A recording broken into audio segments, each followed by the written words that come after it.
바로 시작하겠습니다. 먼저 헤라클레스와 알크마르의 경기를 분석해 보도록 하겠습니다. 헤라클레스 네덜란드 1부 14위 페무페 승패입니다.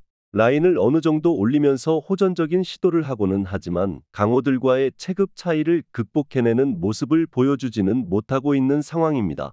지난 경기 상대인 트벤테는 아주 적극적으로 상대 수비를 돌파하는 유형은 아니지만 페예노르트나 알크마르 같이 상당히 전방에 힘을 실어주는 특성을 가진 팀을 상대로는 높은 실점 기대 수치에 걸맞게 수비가 버텨주지를 못하는 편입니다. 알크마르 네덜란드 1부 4위 승무승승승입니다.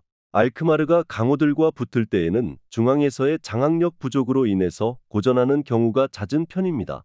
다만 6위 아래의 하위 전력이라고 할 수 있는 팀을 상대로는 자비 없이 다득점을 만들어내는 모습을 보여주는 편이라 헤라클레스에게 주도권을 빼앗기는 가능성은 매우 적은 상황입니다.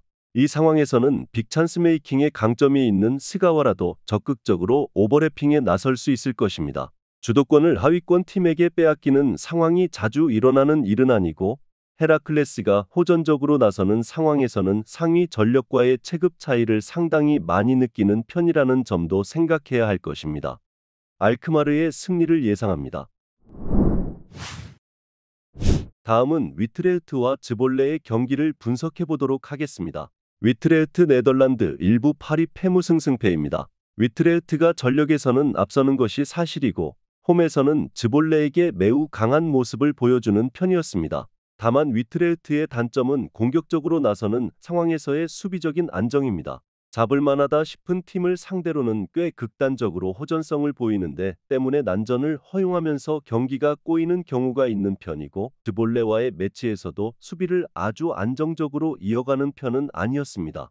즈볼레 네덜란드 1부 13위 페페무페페입니다. 즈볼레가 어느 정도 올라오는 팀을 상대로 뒷공간 역습으로 공략하는 경기가 없지는 않았습니다. 다만 중앙에서의 힘을 유지하려는 특성에 비해서 상당히 즈볼레가 롱볼 비중이 높다는 점은 큰 단점으로 지적할 수 있을 것입니다. 오히려 중앙에서의 적극성이 상위권 팀에게 공략을 당하는 경우에는 공간 커버에 큰 약점을 보이면서 무너지는 모습이 자주 나왔던 것이 현실이었습니다. 위트레흐트가 호전적으로 가면서 하위 전력을 상대하는 경우에는 수비 안정성을 100% 기대하기는 어려운 것이 사실입니다. 물론 즈볼레와 비교하면 공격에서의 정교함이라는 면모에서 위트레흐트가 앞서고 있다는 점은 분명한 사실이긴 합니다.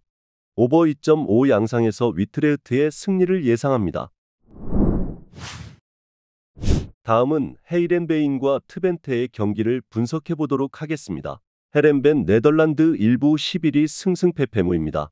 강호들을 상대로는 기본적으로 약한 편입니다. 자신들이 중앙에서 공을 잡는 시간을 늘리면서 경기를 컨트롤하는 것을 선호하기 때문입니다. 덕분에 하위 전력을 상대로는 화력을 투사하면서 강점을 드러내는 편이지만 강호를 상대로는 주도권을 잡는 것을 어려워하는 면모가 강합니다.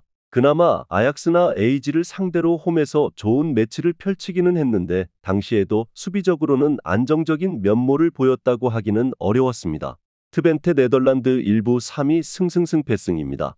트벤테가 높은 점유율을 확실한 공격력과 과감함으로 이어가는 유형은 아니라고 할 수 있을 것입니다. 다만 공을 쥐는 시간을 늘리는 만큼 실점을 줄이면서 한 골 차이의 승부에서도 높은 승률을 보인다는 강점은 있는 팀이라고 할 수 있을 것입니다.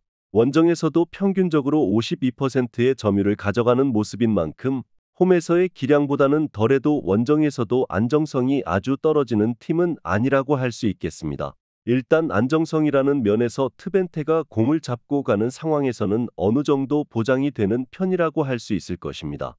헤렌벤이 중앙에서의 주도권을 잡지 못하는 상황에서는 부진한 편이고 특히 상위권을 상대하는 상황에서는 그 고생이 더 심해지는 편입니다. 트벤테의 승리를 예상합니다. 다음은 피오렌티나와 아탈란타의 경기를 분석해 보도록 하겠습니다. 피오렌티나 이탈리아 1부 12 무승무무패입니다. 최근에는 피오렌티나의 약점이 더 두드러지게 나타나고 있는 상황입니다. 지난 경기에서도 밀란의 공세에 결국 박스 안수비라는 약점이 이를 쳐버린 양상입니다. 물론 아탈란타를 상대로나 강호를 상대로도 중앙에서의 힘에서 마냥 밀리는 팀이라고 보기는 어려운 것이 사실이기는 한데 아탈란타가 원정에서 나폴리를 완파하면서 기세를 올렸다는 점이 상당히 까다롭게 느껴질 수는 있을 것입니다. 아탈란타 이탈리아 일부 6위 패무무승승입니다. 아탈란타가 유독 중앙에서의 우세를 잡기 어려워하는 팀을 상대로는 약한 편입니다. 다만 앞서 언급했듯이 원정에서 중앙 공격진들이 모두 공격 포인트를 기록하는 등 나폴리를 압도했다는 면에서 긍정적인 기세를 탈 수 있다는 기대를 해볼 수는 있는 상태입니다. 그나마 스칼비니가 피지컬이 뛰어난 선수들을 버거워하는 모습은 있고 윙백들의 전진으로 인해 생긴 공간이 약점이라고 볼 수는 있겠지만 피오렌티나가 최전방에 힘이 뚜렷한 편은 아닙니다. 지난 경기 나폴리를 중앙에서 완파하면서 기세를 올렸고 강호들을 상대로도 부진한 모습을 탈피했다는 점에서 의미가 있던 매치입니다. 피오렌티나가 박스 안에서의 수비가 매우 부실한 구석이 있다는 점도 아탈란타가 노려볼 수 있는 요소가 될 것입니다. 아탈란타의 승리를 예상합니다. 마지막으로 파리 생제르맹과 스타드렌의 경기를 분석해 보도록 하겠습니다. 파리 생제르맹 프랑스 1부 1위 승무승승승입니다. 사실상 리그앙 내에서는 적수가 없는 듯 마르세유를 상대로 40분 만에 퇴장자가 수비에서 나오는 모습이었지만 오히려 점유나 경기 분위기를 잡아버리면서 2대0으로 승리를 기록하는 모습이었습니다. 특히 음바페가 별다른 활약을 하지 못했음에도 승리를 거두었다는 점도 중요할 것입니다. 음바페가 교체에 불만이 있는 듯한 제스처를 보이기도 했는데 승리를 기록하면서 더 큰 불로 번지는 것은 막았다고 할 수 있었습니다. 렌 프랑스 1부 파리 승패무승패입니다. 스트라스부르에게도 지면서 원정에서의 렌은 믿는 것이 아니라는 점이 증명됐습니다. 그나마 파리 생제르맹을 상대로 호전적으로 나서면서 이기는 경우를 종종 만들고는 했는데 사실 그 매치들도 자신들의 홈이었습니다. 결국 렌이 원정에서는 상대가 적극적으로 나서는 빈도가 높아서 경기를 컨트롤하는 것에 애를 먹는 것이 난조로 이어지고 있다고 볼 수 있을 듯합니다. 파리 생제르맹이 음바페의 활약이 저조하거나 선수 한 명이 없는 상황에서도 경기력적으로 상대를 압도해버리는 모습입니다. 파리 생제르맹이 사실상 프랑스 내에서는 현재 적수가 없어 보이는 것이 사실입니다. 파리 생제르맹의 승리를 예상합니다.